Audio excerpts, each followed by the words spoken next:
क्या करें बताओ, यहाँ से जाना पड़ा। अब हमें तो हमारी ज़िंदगी खराब होगी। तो बताओ क्या करें अब, कहाँ जाओ। और पैसा भी इन्वेस्टमेंट करना पड़ेगा, आगे कर भी रहे।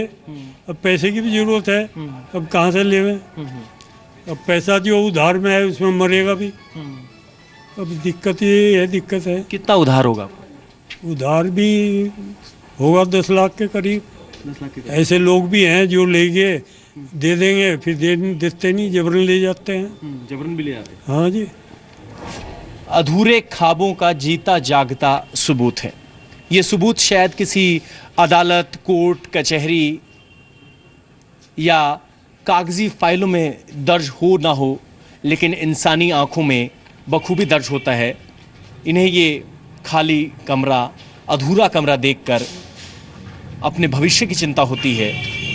भरा पूरा परिवार था, एक बड़ा मकान भी छोटा पड़ने लगा था, लेकिन आज स्थिति ये है कि इन्हें एक घर छोड़ के यहाँ से निकलना पड़ रहा है। तस्वीर का दूसरा पहलू ये भी है कि जो प्रताड़ित हैं, जो बुरे हालात में शहर छोड़कर जाने को मजबूर हैं, उनकी अगर व्यथा हम आपके सामने रखें तो किन शब्दों में रखें, और क्यों हमें भी वोट बटोरने वाले एंगल से देखा जाए।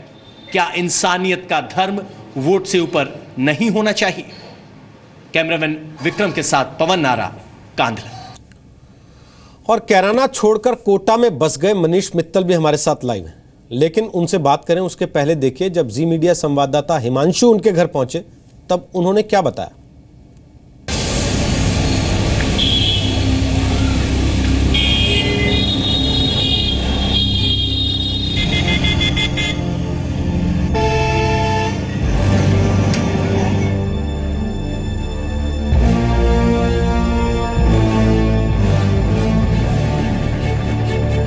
उत्तर प्रदेश के कैराना में गवाहियां कई हैं जो बताती हैं कि हत्या, फिरौती, रंगदारी के खौफ ने कई हिंदू परिवारों को विस्थापन के लिए मजबूर किया।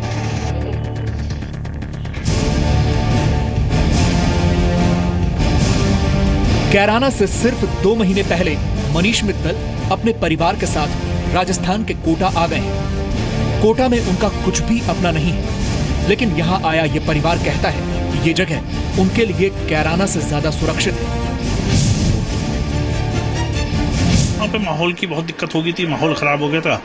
रोजाना अपना बदतमीजी, गुंडागर्दी अपना चल रही थी। प्रशासन कुछ कर नहीं रहा था। बस बच्चों की टेंशन थी, बिजनेस की टेंशन थी, हर टाइम टेंशन रहती थी। वहाँ पे प्रॉब्लम्स तो बहुत ज़्यादा हो गई थी। लाइफ की कोई वैल्यू नहीं है वहाँ पे।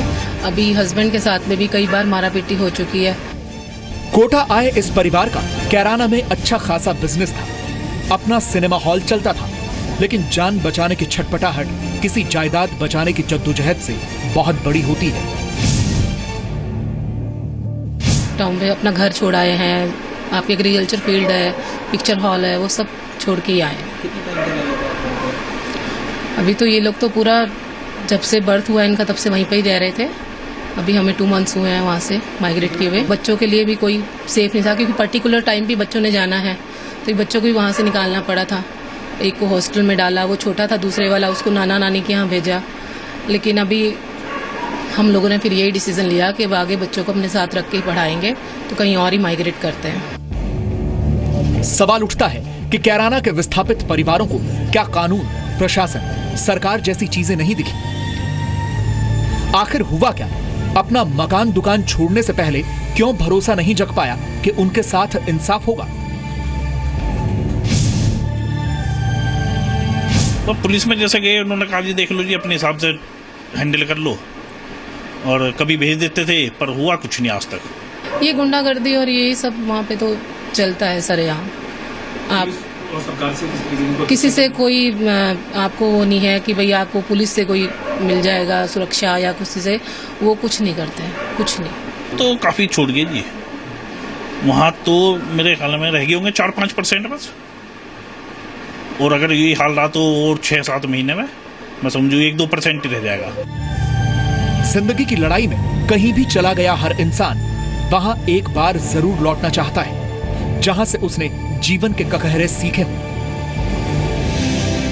लेकिन कैराना का जख्म ऐसा है कि विस्थापित परिवार पीछे मुड़कर नहीं देखना चाहते।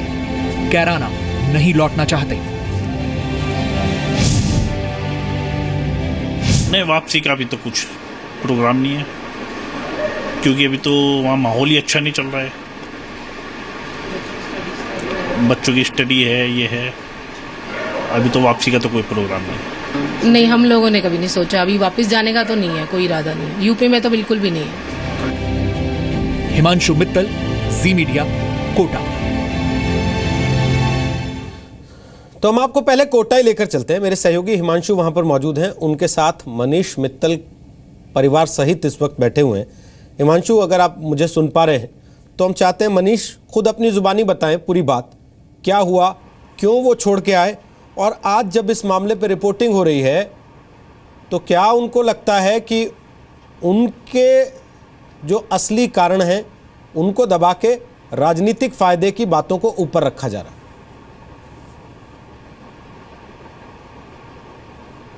बिल्कुल रोहित, कहा जाता है मजहब किसी से बैर नहीं सिखाता, राम रहीम की बात की जाती है, गंगा जमनी तहजीब में हम विश्वास रखते हैं, सर्वधर्म समभाव को माना जाता है। लेकिन कैराना और कांडला के जो हालात हैं वो अपने आप में वास्तविक स्थिति को बताते हैं और बहुत हद तक डरा देने वाले भी हैं।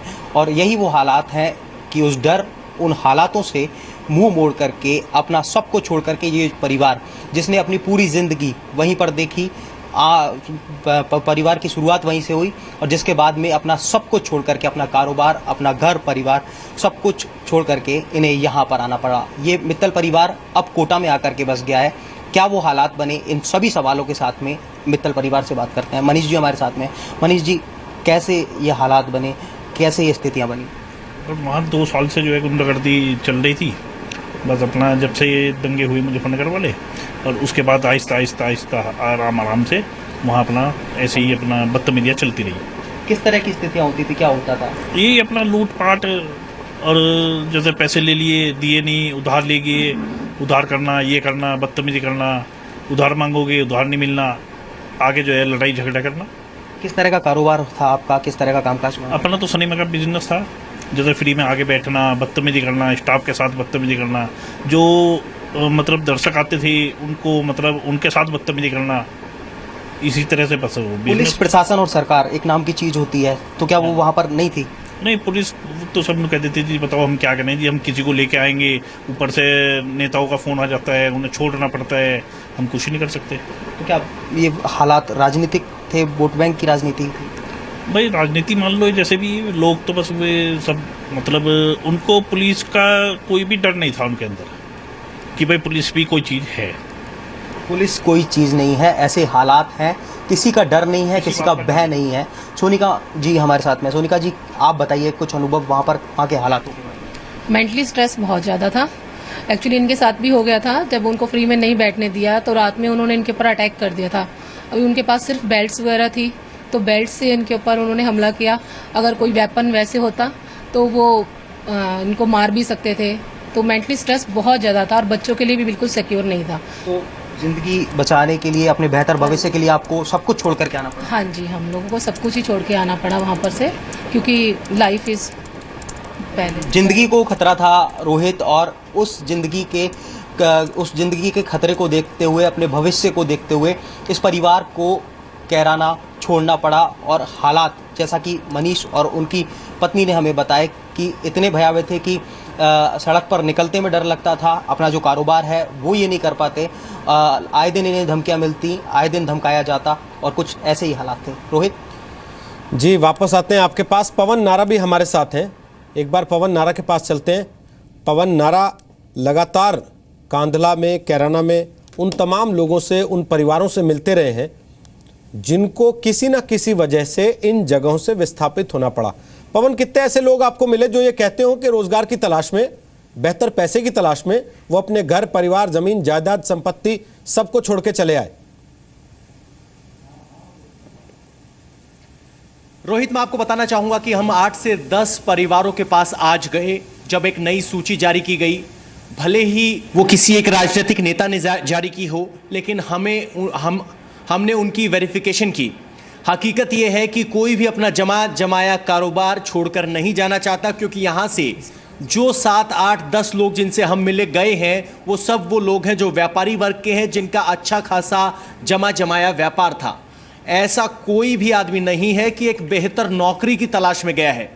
दूसरी तस्वीर का पहलू यह है कि हमारे साथ जो जैन परिवार जुड़ने वाला था वो अभी तक यहाँ नहीं पहुँच पाया। हमें बताया गया है कि उनके ऊपर दबाव है, वो नहीं आ सकते। सोचिए, टीवी पर उनकी शक्ल देखने के बाद उन्हें यहाँ लाइव तक आने के लिए रोक लिया गया। अब अंदाज़ा लगाइए, प्रशासन की टीम जब वेरिफिकेशन के लिए जाएगी तो वो किस मुंह से कहेंगे कि उनके 6 बच्चे विस्थापित हो गए हैं या चले गए हैं। दबाव में क्या कहेंगे? वो कहेंगे कि वो अपने रिश्तेदारों के यहाँ गए हैं। ये दबाव की हकीकत है और ये हकीकत पर पर्दा डालने की कोशिश भी दिखाता है। तो कहीं ना कहीं ये भी देखना होगा कि लोग कितने बेबाक होकर बोल पा रहे हैं। पवन, हम आते हैं वापस आपके पास। आप बहुत बड़ी बात कह रहे हैं। आप कह रहे हैं कि जो लाइव में बैठने के लिए आना चाहते थे उन लोगों को राजनीतिक दबाव की वजह से आने नहीं दिया गया। हम तफ्तीश करने की कोशिश करेंगे इस दरमियान कि कौन लोग हैं, किन्होंने रोका और क्यों नहीं आने दिया गया।